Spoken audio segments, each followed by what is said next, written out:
Hey everybody, Connor here. So I just got out of the gym, okay?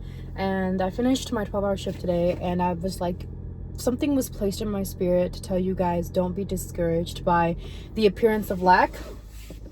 That was what was like the entire theme of today. I was just scrolling, and just chilling out, relaxing. It's Sunday, and I'm thinking to myself, how many people feel like because their reality isn't shifting, that like they're discouraged and they should stop? And I saw this video of this guy talking about two people who want to run a marathon, but only one actually completes the marathon. And he basically goes and he says they both experience the same tiredness, the fatigue. One uses the fatigue as an excuse to not finish the race, while the other one finds a way to put that fatigue and that tiredness in a different pocket, in a different timeline, so that way he can focus on getting to the end goal. And I was thinking to myself, like, oh my God, that's what this video needs to be about. It's about how do I actually get out of being discouraged, and how can I love myself and understand and embrace myself, getting understanding through this discouragement and what it is. And again, disclaimer, this is just for entertainment, educational purposes. This is my experience. Please seek professional medical help, okay? A lot of us have gone through heartbreaks or feel like things aren't adding up, like it just feels like you're stuck and you don't know what to do. And that's where discouragement comes from. It's basically an unmet expectation over and over and over again, and you're wondering why your reality is the same. And I'm here to tell you that I experienced the same thing. I mean, like, I've had 3 relationships in the past that were teachers, not failures, okay, of what love is not. And so you can imagine, I started dating when I was 19, but you can imagine the year after heartbreak after heartbreak, and healing and learning and shedding and purging and understanding how hard it is, because there was so many times, guys, where I attracted the wrong person because of this deep, deep wound. And the universe kept coming to rescue me, kept coming to rescue me. And I finally was like, I really want to love myself. And the partner that I want to attract, I want it to be out of mutual love and understanding. And I'm just really, really sick and tired of like continuously, getting disappointed. And the reason why a lot of us have an expectation isn't just because there's beliefs in our programs of like, this is when you should be married, this is when you should have kids. I thought I was going to be a millionaire by 21 and be married by this age and have kids, and 7 different kids. Be married to one husband, 7 different kids, okay? I thought I was going to be a virgin and, everything's going to be picture perfect and I'm going to be Barbie and win the whatever. That was my reality. And so I was so discouraged because I didn't just go into the world innocent. My innocence was robbed at a childhood, and I was trying so hard to keep an uplifting spirit. There were days where I was so angry, like I took it out on the people that I love the most. I neglected the people that I love the most. And so discouragement isn't just, oh, I don't feel like anything is going to come. It's the accumulation of disappointment. Why wouldn't you feel fucking discouraged, right? But now you understand you're experiencing a perception of reality that doesn't exist anymore except only within your head. And the hardest part is realizing, embracing, how do I exactly let this go? And one of the things that I did was I wrote a forgiveness letter. Remember, when you forgive yourself, you're giving yourself the permission to move forward in the frequency level. And shame, guilt, and fear and lust actually live in the bottom of the frequency level. So if you're attracting people because you haven't experienced your emotions and you haven't confronted them and you're using other people, please, please, please, and it makes me so emotional, please do not love somebody else when you don't have the capacity to receive love, and you lead them on and thinking that you're going to be there, you're going to hold them. You know how many times I fought for my relationships and it was one-sided, all of them. How I felt like everything that I do, from maybe even going to see counsel, changing myself, figuring something out, working something, because I was taught to be a traditional woman, how discouraging it was in America in fucking 2026, where everybody is like, it's just, marriage is not even, it's like a third world country language, like marriage, family, and all that. People want to be single, people want to have parties, not really think about, it's just pain, spreading pain. I don't like that. And so I made this video to tell you that, yes, I've been so discouraged. You mean how much discouragement I faced when I had to have spirits removed from my body and still tell myself I'm light, to have negative energy removed from my body thinking that I'm healthy, to have my scans to show that, oh my God, there's like PCOS and all that, and I have to heal and I have to eat clean. Like, do you know how many personal accountabilities that I had to undertake just to ensure that I'm still here. There were days where I just like wanted to quit. There were days where I was like, fuck this, because what other light do I see? Where's the pot at the end? Like, where's the gold pot at the end of the rainbow? There obviously wasn't none for me. And so I was like, you know what?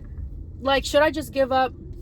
And today I was working with my client and I was just bawling my eyes out, because it's one thing to experience pain and suffering, but it's another thing to feel like this is what you see and it's not changing right now. So I called upon the Spirit of Jesus Christ. I was like, Jesus Christ, I need your presence right now. Can you just show me that you love me? Can you just show me that I'm lovable, that I'm chosen by your grace, that I'm still here, you know, like I still matter. And so I kid you not, this cat, that's the house cat, comes up to me the moment I requested God's presence. Because remember, we always ask God for things that we want, but we never take the time to listen or understand God. So I really just listen to God. This cat hops in my lap and it looks at me and I'm bawling my eyes out during work. And I'm like, I get it, God, like you're with me.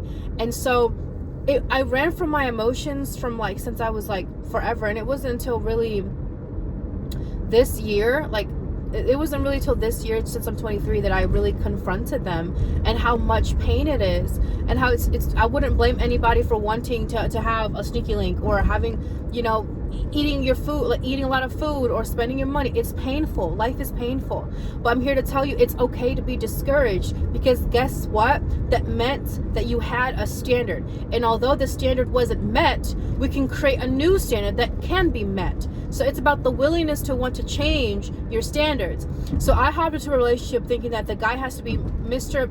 pre-assembled perfect. That's not how the world works. That's not how it is. I thought, like, you know, he has to be the 1%, and he has to be six figure, you know, the whole society, like 6 foot and all that.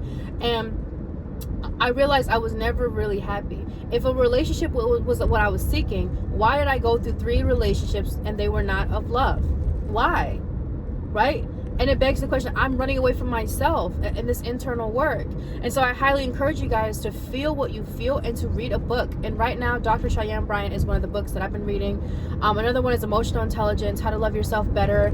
I'm getting into this deep wound, these roots of myself. I'm no longer betraying the light that is within me, that God has for me. The only reason why people get lied to, they get cheated on, or things happen, is because you already been betrayed the light without you consciously knowing.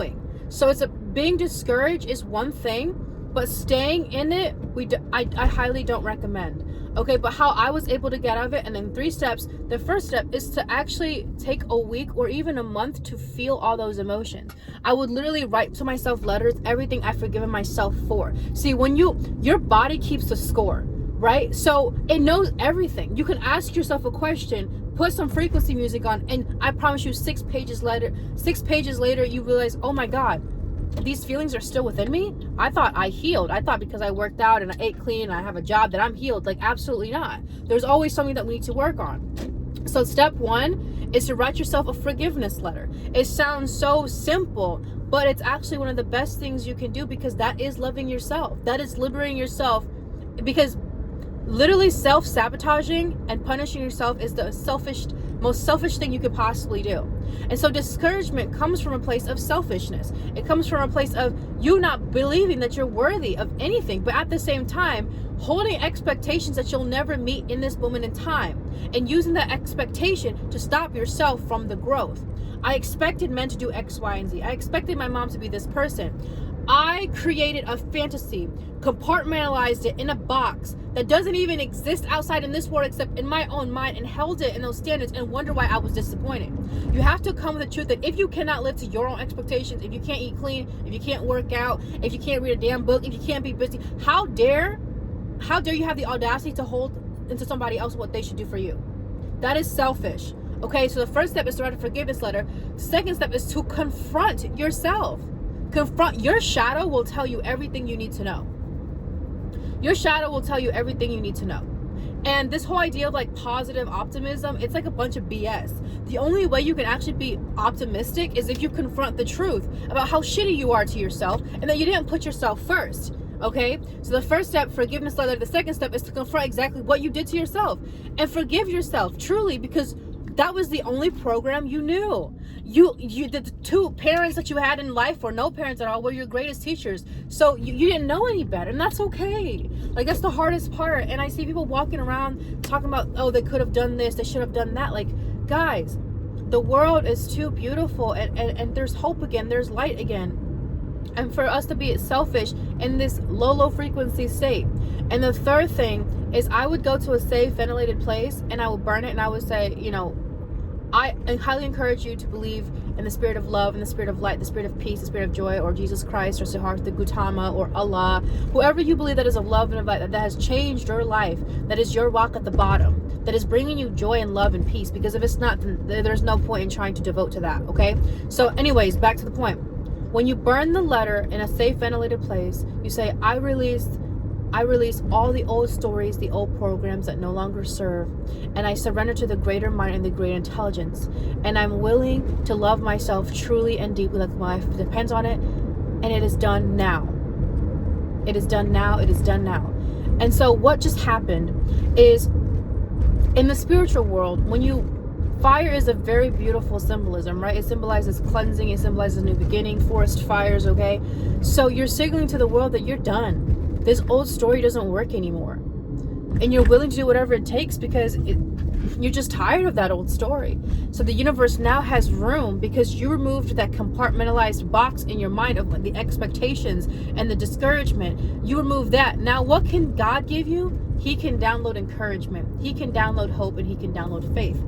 That is what I'm talking about. Very, very simple. The concepts and these principles are very simple, but the action and to actually apply it is not.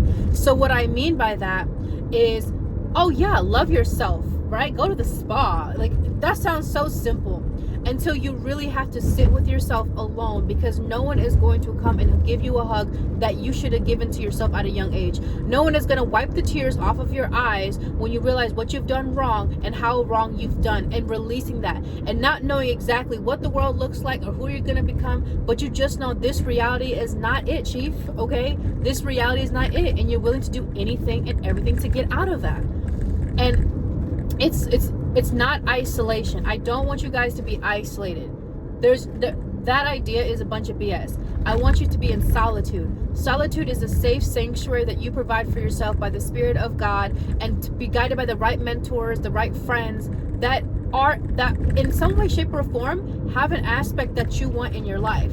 And isolation is completely withdrawing from the world. It's only going to spiral down. This is where suicide happens. But solitude is leaning in to the ones that have gone through it, okay? Asking for help.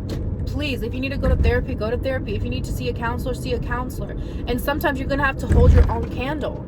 You're going to have to hold your own light. You're going to have to hold it and hold it and hold it and hold it. It might burn your hand. Light a new one. Pave the way. You're traveling. It's like this idea of going from discouragement and fear and doubt and shame is holding the candle, knowing that it can burn at any time, and you finding a reason, the light, to continue to burn the candle in this tunnel, this void that seems like it's never ending. It just seems like, where is the fucking light at the end of the tunnel? I'm walking, I'm running, I'm sprinting, but that's not how healing works. That's not how it works.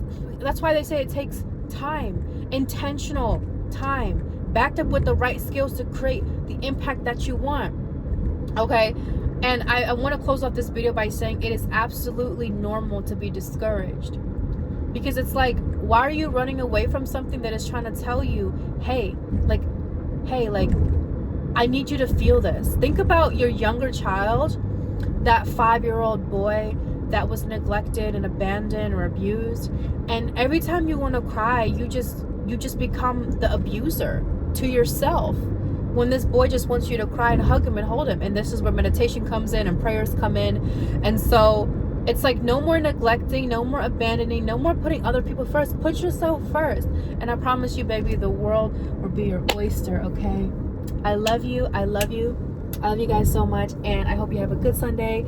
Do something loving towards yourself. Go to the gym, make a clean meal, take a nice walk, whatever that is. And you are absolutely lovable. You are absolutely lovable. And God loves you, and I love you. And that it's time to stop telling these old stories that no longer serve.